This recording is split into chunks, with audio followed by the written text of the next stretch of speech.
Hello, I'm Derek Dengler. I'm the head boys basketball coach at Montezuma in the state of Iowa. I'm going to talk to you today a little bit about our transition and how we do that at our school.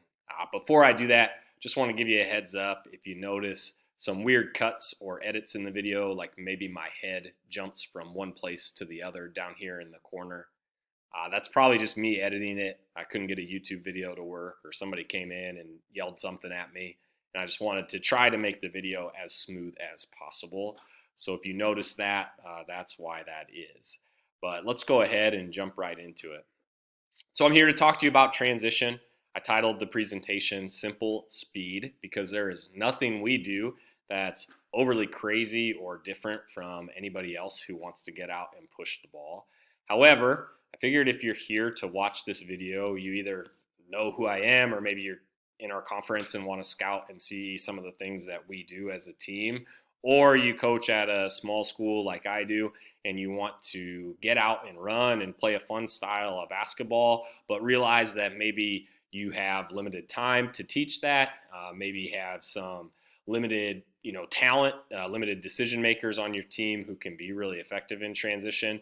And so I want to tell you a little bit about what we do, which I don't think is anything crazy. I think it's really simple, but it's put our guys in good spots to win and have some success. Like I said, I'm the head boys basketball coach at Montezuma. I'm going into my 9th year as the school. This will be my 4th year as the head coach. Previously served as an assistant and coached the JV team. To give you an idea of our school, we play in the smallest class in the state of Iowa. We have about 150 kids in our high school at any given time, and around 20 kids on our boys basketball team, sometimes a little bit higher, sometimes a little bit lower. So we feel like we got to find some ways to really take advantage of the guys we do get, because there's not just a ton of guys out, not a ton of guys in the school. We've been fortunate to have a great group of talented guys that you can see down there in the right-hand corner. In my first 3 years as a head coach, been fortunate to finish 66-10 overall. In the last 2 years, I've made the state tournament in Class 1A, finished 4th 2 years ago and 3rd this past season. And so we feel like our transition, especially the last year and the year before that, have been a really big part of why we've been able to compile a good win-loss record and have some success at the end of the year as well. Let me jump into sort of how we've evolved into emphasizing our transition offense here at Montezuma. So as an assistant and in my first year as head coach, we've always wanted to get guys out and run and take easy layups. I don't know what coach doesn't like that, but we typically generated our transition opportunities off of pressing, and then we look to push the ball. But in the half court, so off of a rebound or off of a made shot or dead ball, we were pretty controlled, meaning we called out a lot of set plays. Our reasoning for that, I think, was really sound. We, again, don't have a ton of young men in our program, and so we often only have 1 or 2 on the court that are really efficient scorers or capable of scoring in a one-on-one situation.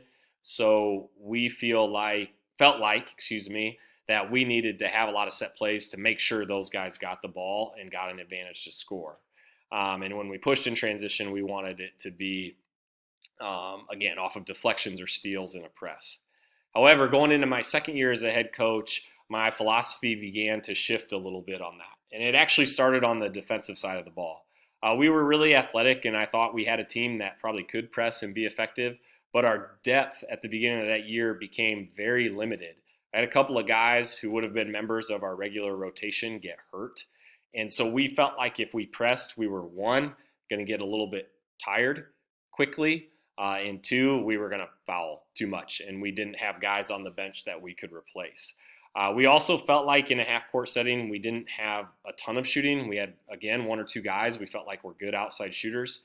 We had a really skilled guard. That was Trey. He was a sophomore that year that we wanted to get in positions where he could score. Had another big guy who's not pictured, Hunter, who could score as well. But what we found is we couldn't get easy buckets off of our press because we weren't pressing. In the half court, we could run a lot of set plays, but our smart defensive teams were able to key on the 2 guys that they wanted to stop. And so we wanted to find a way to get into moments where Trey could play in space and take advantage of the defense being on their heels without necessarily pressing and wearing them out by the end of the game. And so that's when we really began to emphasize pushing the basketball and attacking even when it looks like maybe we don't have a number advantage. I'll get into that a little bit more. By my third year, again, we had limited depth starting that year, but we had become a lot more comfortable in our transition. We had limited size, so we still wanted to find more ways to get out and um, score without a big team getting back and getting set.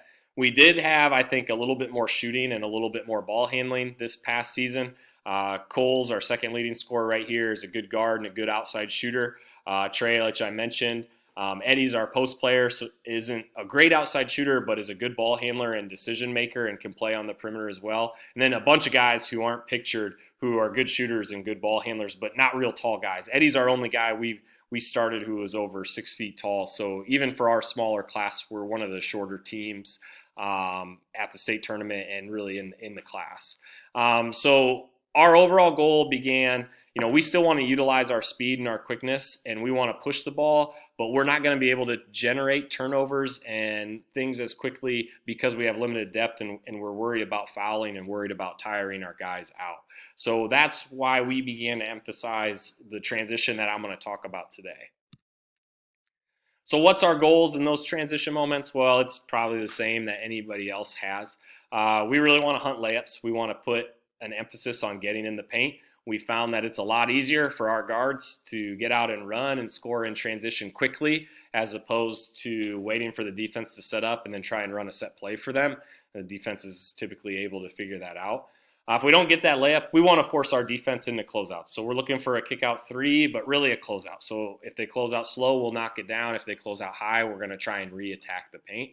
And then we want to create throughout the game as many unstructured moments as we can. So we typically did that. And when I say unstructured, I just mean there's not a set play being able to be called out. We typically did that through our defense, but like I said, that became limited with our depth. And so we've tried to find ways to do it just by being fast and just by emphasizing that transition.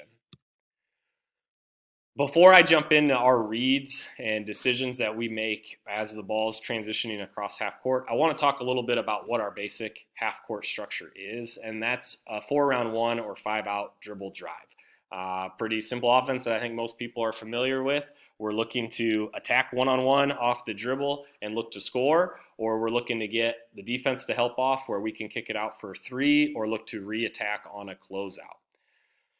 We typically try to initiate that drive and kick offense with some sort of flow action, which is sort of our last read in our transition game. That's typically going to be the 5-man screening for one of our guards up top and putting them into a ball screen right away. 5-man would then roll. One is looking to attack and put pressure on the lane, and then we're getting back into our drive and kick offense. We have some counters to that, running handoffs, running give and goes, and trying to add in screens. But I'll be honest, like I said, we try to keep it simple, and so putting guys into ball screens, typically two of our better players there, is a big emphasis for us. One change we have made to our transition, especially going into last season, is we eliminated our rim runner. So we had previously taught this Michigan State style of transition, which I'm sure many people have seen. I'll put the link below. But our 5 or one of our posts, our 5 or 4, running to the hoop, posting up, and that's our first read in transition. We went away from that for a couple of reasons. One, we really only have one true post player. And our other guys, we didn't feel like we're gaining a big advantage if they went to the rim. Another reason was our 5-man most often rebounded the basketball, so he was naturally trailing the play anyway. And when I told him, hey, run to the hoop and we'll see if we can get an easy read for you, all he really did was get in the way of our guards being able to just drive the basketball. So we've really changed to that 5-man flowing into our sort of secondary break, which, like I said, is most often a ball screen. But it's generated space for our guards to get the ball up and drive. So let's talk a little bit about how we start our transition. Again, I'm going to emphasize not off of turnovers, but off of rebounds or made shots. As you can see in these two columns, our rules are pretty much the same. There's a few differences on what we do on a rebound or a made shot. Before I start and explain this, I do want to emphasize we have one guy who is our point guard, Trey. that we do try to get the ball to most of the time, but we have a lot of guys, probably 4 or 5 guys on the court at most times, that we're really comfortable being able to push the ball. So we definitely don't emphasize everybody running to the same spot as much as everybody else, although we do want to get to the corners as much as possible, and we do want to run into our lanes. But we will give freedom for Trey to run out early into one of those lanes, and then other guys to fill into our dribble drive spots. So on a rebound, obviously we want to get out and go.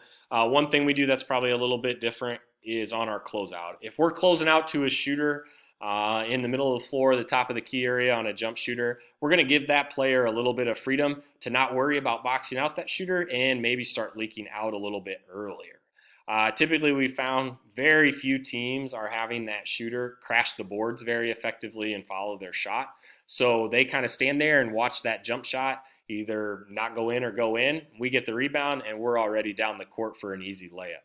We do want to outlet up the court. Our guys know we want to get wide. Typically, that's going to be on the right-hand side of the court, but we will go to either side. We really, really want to sprint. We want to get down the floor quickly, and sometimes it might not even look like we have an advantage.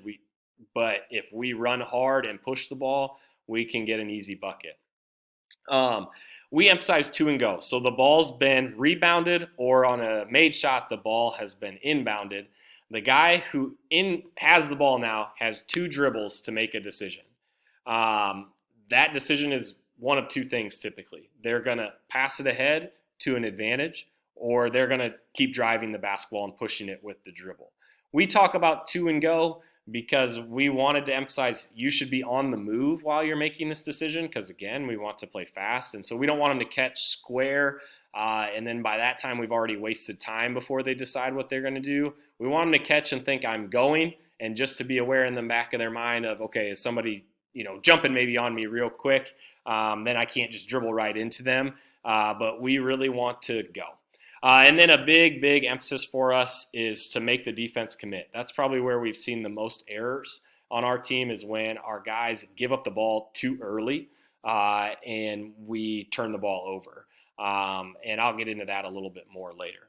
On a made shot, all of our rules are really the same. The only difference is we just have our nearest man inbound. So we don't have our 4 inbounded every time or an outlet to our 1 every time. We want our nearest guy. Most of the time, that's going to be our 5. He's going to get the ball, look to inbound it as quickly as possible. Whoever gets the ball is making that 2 bounces and making a decision, 2 and go.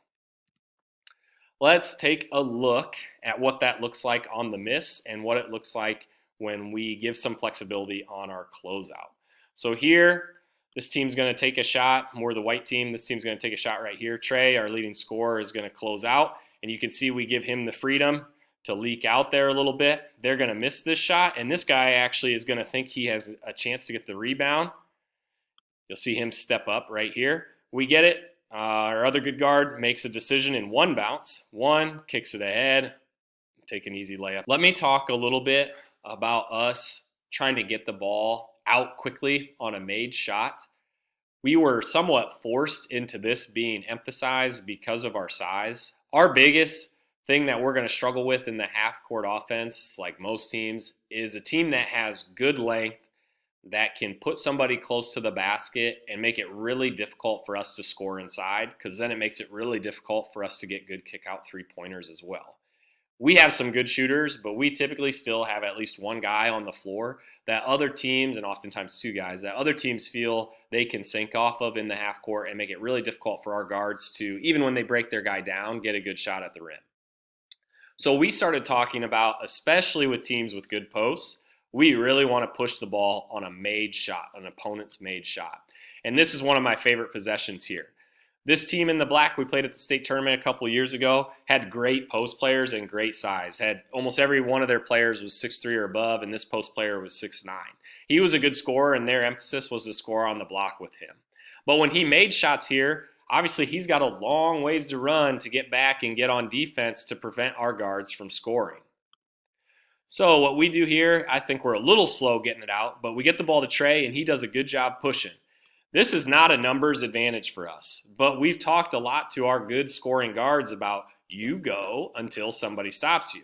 Trey can make a move with his speed and his quickness and get by his initial defender, and you can see 2 of this team's bigger players are leaving the paint wide open. Trey takes advantage of that. Oops, let's watch it again. Trey's going to take advantage of that and score. So we get the ball out, we push ahead. I just showed you with that pause clip that they're outside of the paint. He goes and he gets a layup against a team with great size in the half court. That was going to be really, really difficult for us to do.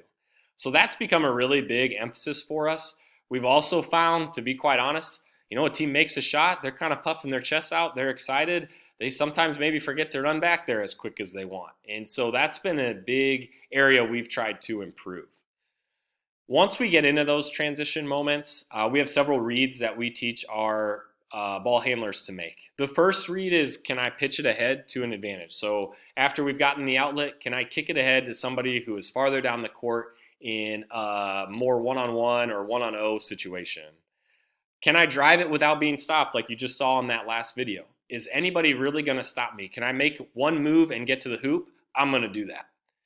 If I can't do that, can I cross it to the other side of the floor for an advantage? Is the weak side defense there, or can I get to my other hand and try and score at the hoop? If the defense has gotten back good enough that we don't feel comfortable with where we've scored off a pitch ahead or a drive, then we start talking about our flow action, where primarily our 1 and our 5 who's trailing the play are our main decision makers. So here's a pitch ahead. Really, really simple play, but we combines a pitch ahead plus the mentality to go until they stop us. Oh, shoot. So they score here. We get the ball out. Again, our point guard actually here is Trey. I know he's a little blurry. He's really our point guard, but we just get it out as quickly as we go, and guys are running, filling their side. The other team's transitioning. We take one bounce and pitch it ahead, and Trey's just going to drive. Good player. We get him in a moment where they're coming back, and they foul him. Again, we didn't have a numbers advantage there, but we had our best player with the ball, and the defense was not set. We want to try and take advantage of that as much as possible, and if we don't get a layup, a foul is going to be our next option that we really like. Very similar play here, but this time there's no pitch ahead. There's a small pitch ahead, but we get the ball out. We just talk about go, go, go until they stop you. Trey makes a good move. They try and stop him, but they don't. Again, defense hasn't gotten completely set. Again, that might have been 1-on-4, 2-on-4 in favor of the defense, but we have skilled guys that we've talked about. Go until they stop you. And we've found that we score more efficiently that way than if we back that out, call a set play, and the defense has that time to take advantage of that. This is a video of our crossing advantage. So this is going to be Cole. He's going to get the ball. He's pushing, doesn't feel like he has anywhere to pitch it ahead. Doesn't feel like he can drive it. We have a nice cut through that clears it out a little bit. He's able to get to his left hand, makes that shot, and got fouled. One difference about that play, as you can see, is our 5-man didn't stay out. Our 5-man kept cutting. That was somewhat random, but it actually helps us in this situation, and that's going to be a counter that we look to keep adding in. Instead of him just automatically flowing to a ball screen or screen away, a little cut action works really, really well here. Hopefully it plays. And he goes up and is able to score. Those are our 3 main reads. And that crossing advantage, that time was with the dribble, but can also be with the pass. We work on that quite a bit too. But we really want to emphasize drive until they stop you. How far can you get until they close you off and you feel like you can't take a shot? And although it looks like maybe selfish playground basketball to somebody who doesn't know what our rules are in transition, it's really part of our offense. Get our best players the ball, get the defense on your heels, and go score. Sometimes we're not able to do that. Most of the time we're not able to do that. Then we work on our flow options to get into our dribble drive offense. The most common way and common thing we do is a ball screen. Typically that's going to put 2 of our better players into a screening action, and it puts the biggest mismatch on the opponent into a screen, so it forces a big guy to come out and guard our good shooters coming off of a screen. And if they switch it, it gives our post player a chance to post up a little guy. Our biggest counter to that is the give and go. Once we've done the ball screen a million times, we flip it to our big guy and then look to cut. Teams anticipating the ball screen often are anticipating jumping out, and we can get a little simple action that way. And then we've worked to get some of our other shooters in the corners options by screening away with our big guy. We don't do that a ton. We're hoping to get better and better at that. as we keep practicing our transition, and hope to add some stagger screens and some through cuts like you saw in that last video. Like I said, we really want to keep it simple, and so we started with the basics. But as our team's gotten comfortable with that, and I've gotten better at teaching it, we think we're able to give them more decisions to make. And we really like our players to be able to make these decisions. When I have to sit there and call it out, again, it just slows us down, and the defense is able to take advantage, and it's not creating an unstructured moment, which is not our goal. So here's an example of one of my favorite possessions off of a ball screen. So get the ball here off a missed shot. We're a little slow getting it up. Here, I would like to see us push it a little quicker, but we go right into a ball screen. Trey's able to get a couple of guys on him, looks to attack. You see they're sinking. Cole has set our three-point percentage record for school in a single season. He's pretty much unguarded here. Trey gets 3 guys on him. Great kick out 3. Boom. We'll take that every single time. Just started with a simple ball screen where the defense has to scramble. Here's another ball screen example against a similar team. Again, I think we're slow pushing the ball here. That's something we got to get better at. But we come in here, ball screen, we crossed it there. We get a great post touch. So now we're into more of a half-court possession. They come in to double one of our bigger guys. We made some good reads there. We get a kick out, good shooter here, Mason. He redrives it, gets an easy bucket. That's our optimal possession if we have to get into our flow action, which is very frequently. We didn't ever, I'm going to watch that one again. We didn't really stop the ball. The ball kept moving at all moments. We push it up slowly. Okay, we flip it over into a ball screen, side to side. They're having to scramble. Good kick here, kick into the post. We get our paint touch, boom, and go. That's a really good possession for us and something we've been working. We call that an unstructured moment because it's not a set play. It's our guys just going out there and making great decisions. And the defense having to scramble and do what they can as opposed to, again, getting set. Here's a little bit of a counter. We end up missing this shot, but this is the quickest one I could find. Counter to our ball screen. So we push it up again. All right, our big man, instead of coming and getting the screen, we're going to flip him a little pass. Oops, come back there. We're going to flip him a pass. Okay, we probably could have crossed it there, but we didn't. Flips him there. They kind of don't know how to defend that because it's a little different than a ball screen, and we get right to the rim, but we miss it. But that's been a really good counter for us. We've gotten some really good looks off that and a lot of pressure on the lane. Now, this is a set play because I wasn't able to find great clips of us being able to do this, and we haven't done this naturally. But what we would like to get to is flow into this where we can get shooters coming off, and in this case, he cuts through and go like there. We really believe that because we've worked on the other things, we can get to that sort of a little bit more naturally. But you can see even in that set play, we have to bounce the ball back out, and it takes a lot of effort from Trey to get a good look there. If we can do that without calling it out, we found that that's really, really effective.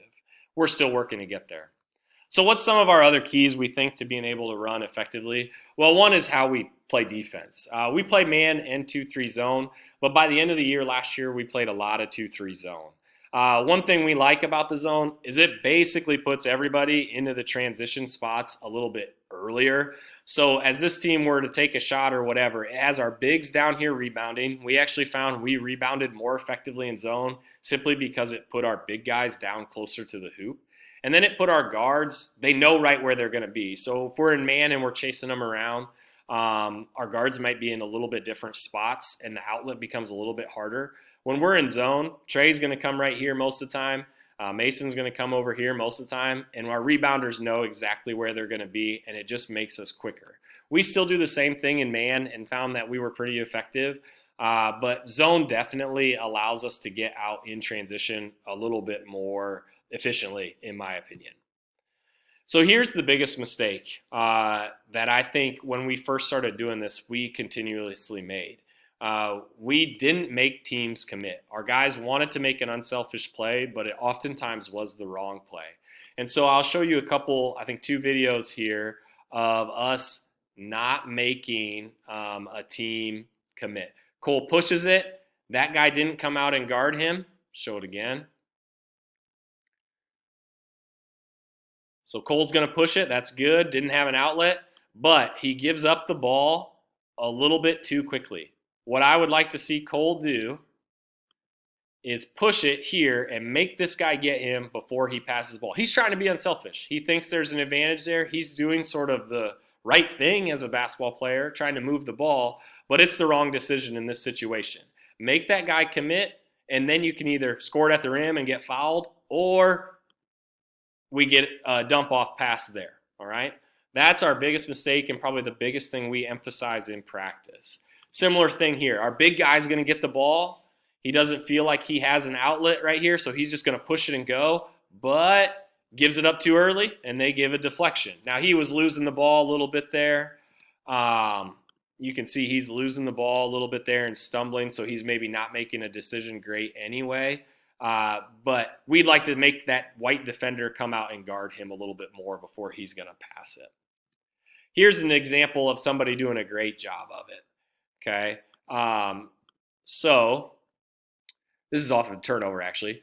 Braden here was a senior for us last year, was our fifth starter in terms of scoring. Didn't score a ton, but played his role really, really well. He knows he wants to push the ball here until the defender comes out and guards him, and then he gives it up for an easy layup. That's a great job of pushing it until sort of that last minute. Yeah, it's a jump pass, which I know some people probably aren't in love with, but it's the easy pass, easy score. That is making somebody commit, and that's what we want to do.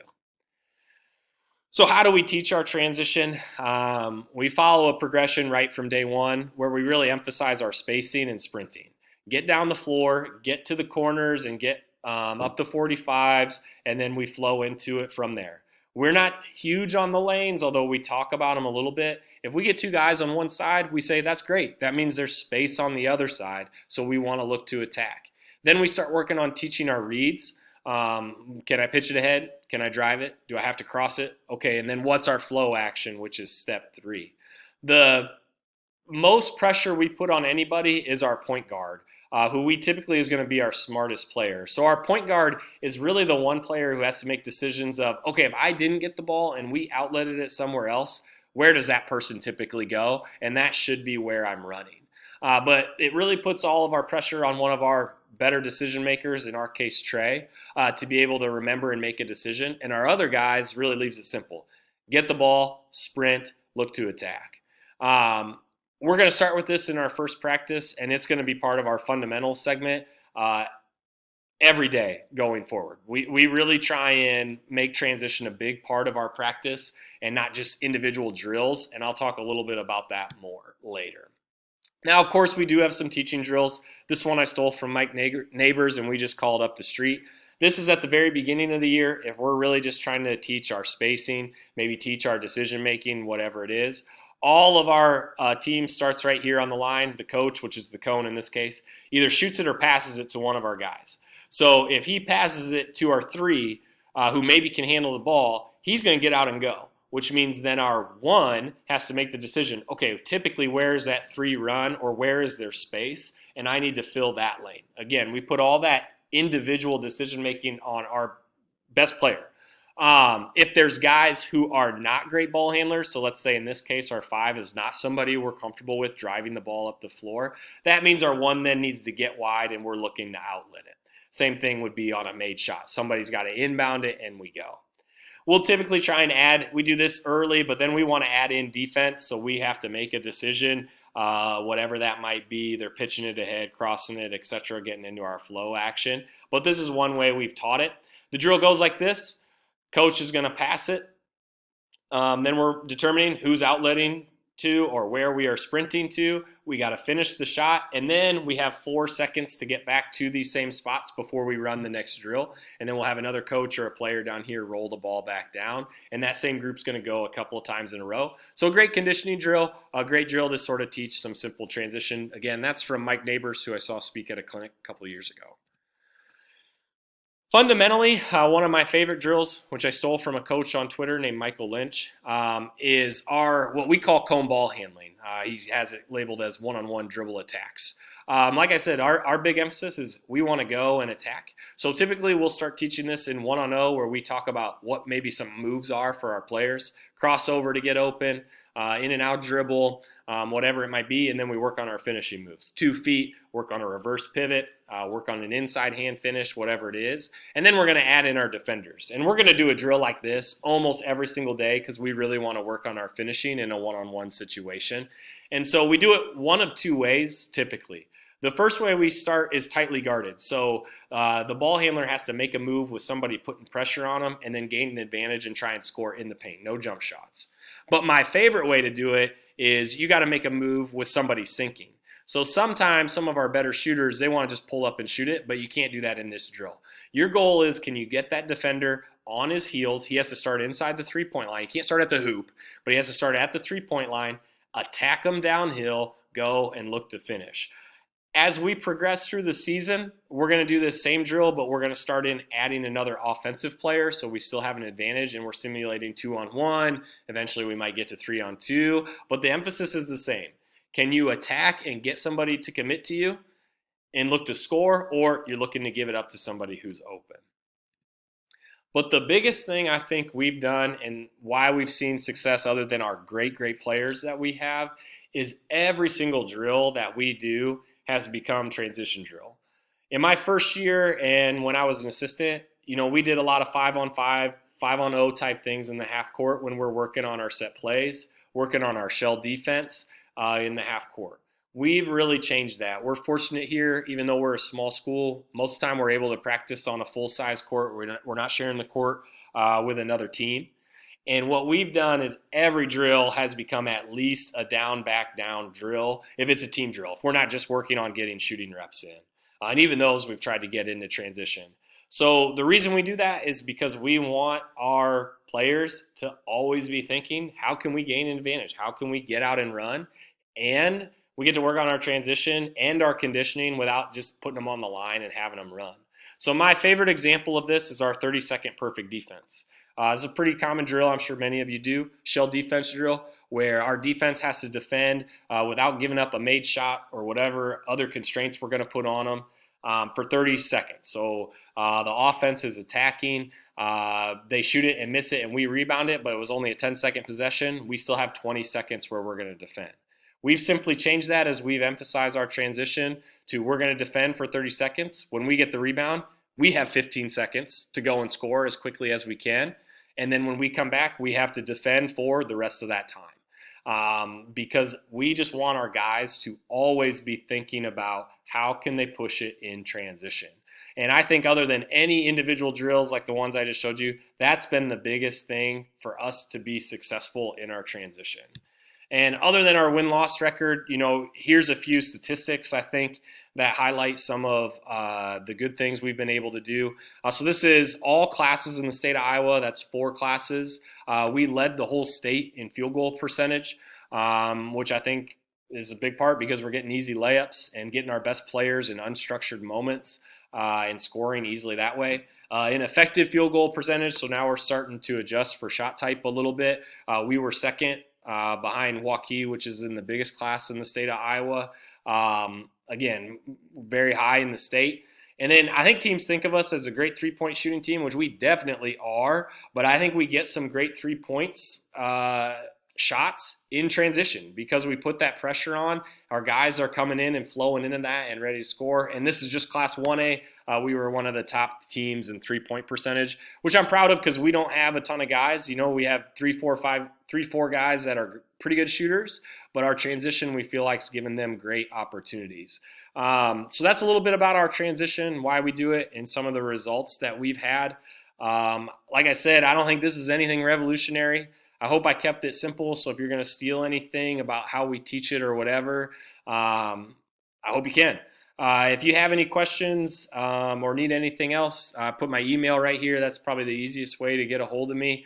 I'm always happy and excited to talk hoops. So thank you for your time today. I appreciate it if you listen. I'm sure that's only like 5 people, which is fine. But thank you again.